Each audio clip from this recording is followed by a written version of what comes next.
আসছে। জি ভাইয়া বলেন। ভাইয়া আপনার একটা পার্সেল ছিল। পার্সেল? আরে ভাই আমি তো কিছু অর্ডার দেই নাই। কি বলেন ভাই? এটা 350 টাকার বাসা না? হ্যাঁ ভাই এটা তো 350 টাকার বাসা। তাহলে তো ঠিকই আছে, আমার বাসা থেকে তো অর্ডার কম হয়েছে। কি বলেন? আচ্ছা আমি দেখতেছি। এই পিঙ্কি,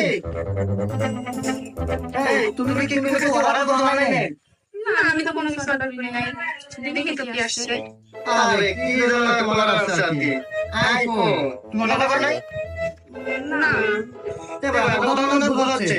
আরে ভাই বলবো মানে বাসার ঠিকানা ঠিক আছে, আমার মার পেমেন্ট ক্লিয়ার করা হয়ে গেছে। হ্যাঁ ভাই আমি তো ভুলে গেছিলাম, আমি অর্ডার করেছিলাম। আচ্ছা ভাই অর্ডার করছিলাম মনে হয়। আচ্ছা যাই হোক, আমাকে ডেলিভারি চার্জ দিয়ে দিন, আমি চলে যাবো। কয় টাকা ভাই ডেলিভারি চার্জ? ভাই 1000 টাকা।